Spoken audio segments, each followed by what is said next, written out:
Assalamualaikum warahmatullahi wabarakatuh. Waalaikumsalam warahmatullahi wabarakatuh. Kami dari kelompok 1 ingin mempresentasikan hasil karya atau kerja kelompok kami sebagaimana untuk memenuhi tugas ujian tengah semester yang berjudul Tafsir Ayat dan Hadis Ahkam, kajian ayat dan hadis bersuci dan macam-macamnya. Yang beranggotakan saya sendiri yang bernama Diki Darmawan dengan NPM 221020196 dan Dava Faras Tirji Dengan saya sendiri dengan NPM 2021020001. Kemudian Adinda Dinata. Dengan saya dengan NPM 2021020487. Dan yang terakhir Arya Dwi Pantara. Saya dengan NPM 2021020198. Materinya adalah sebagai berikut. Yang pertama adalah pengertian toharoh. Toharoh menurut bahasa berarti bersuci. Menurut syara atau istilah adalah membersihkan diri pakaian, tempat, dan benda-benda lain dari najis dan hadas menurut cara-cara yang ditentukan oleh syariat Islam. Dan toharoh menurut bahasa ialah bersih dan bersuci dari segala kotoran, baik yang nyata seperti najis maupun yang tidak nyata seperti aib. Menurut istilah para fuqaha berarti membersihkan diri dari hadas dan najis seperti mandi berwudu dan tayamum. Suci dari hadas ialah suci dari najis ialah menghilangkan najis yang ada di badan, tempat, dan pakaian. Toharoh atau bersuci adalah syarat wajib yang harus dilakukan dalam beberapa macam ibadah seperti dalam Quran surat Al-Maidah ayat 6. Lanjut.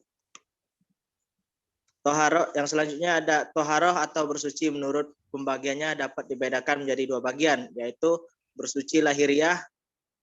Beberapa contoh yang bersifat lahiriah adalah membersihkan diri, tempat tinggal, dan lingkungan dari segala bentuk kotoran, hadas, dan najis. Membersihkan dari najis adalah membersihkan badan, pakaian, atau tempat yang didiami dari kotoran sampai hilang rasa, bau, dan warna. Seperti dalam Quran surat Al-Mudaththir ayat 4, yang artinya, dan pakaianmu bersihkanlah. Kemudian ada bersuci batiniah. Bersuci batiniah adalah membersihkan jiwa dari kotoran batin, berupa dosa dan perbuatan maksiat, seperti iri, dengki, takabur, dan lain-lain. Cara membersihkannya dengan taubatan nasuha, yaitu memohon ampun dengan berjanji tidak akan mengulanginya lagi. Selanjutnya akan dibacakan oleh rekan saya, Dava Faras Tirji. Selanjutnya, hadas keadaan diri pada seorang muslim menyebabkan ia tidak suci dan tidak sah untuk mengerjakan sholat. Najis menurut bahasa berarti kotor, tidak bersih, atau tidak suci. Sedangkan menurut istilah adalah kotoran yang seorang muslim wajib membersihkan diri dari dan mencuci apa-apa yang terkena najis. Hadas digolongkan menjadi 2 bagian, hadas kecil dan hadas besar. Macam-macam hadas kecil diantaranya yaitu buang angin, buang air kecil, buang air besar. Kemudian cara-cara bersuci dari hadas kecil seperti di atas dengan cara berwudu atau tayamum. Kemudian macam-macam hadas besar diantaranya junub, keluar mani, haid, atau nifas. Cara bersuci dari hadas besar seperti di atas dengan cara mandi besar atau janabat. Baik, selanjutnya akan dibacakan oleh Adinda Dinata.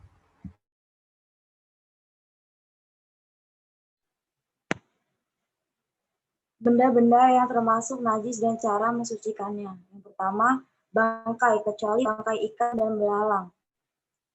Darah, babi, kamar, dan benda cair apapun yang memabukkan, anjing, kencing, dan kotoran, tinja manusia maupun binatang, susu binatang yang haram dimakan dagingnya, wadi dan madzi, muntah dari perut. Dari benda-benda najis di atas adalah najis yang harus dibersihkan dari badan, pakaian, dan tempat ketika kita akan sholat. Dan cara menghilangkan najis yaitu Dengan yang pertama, dibersihkan hingga hilang bau, kedua rasa, dan yang ketiga warnanya. Bila telah diupayakan tapi masih ada sedikit, tidaklah mengapa untuk liur anjing dibasuh 7 kali dan salah satunya dengan menggunakan tanah.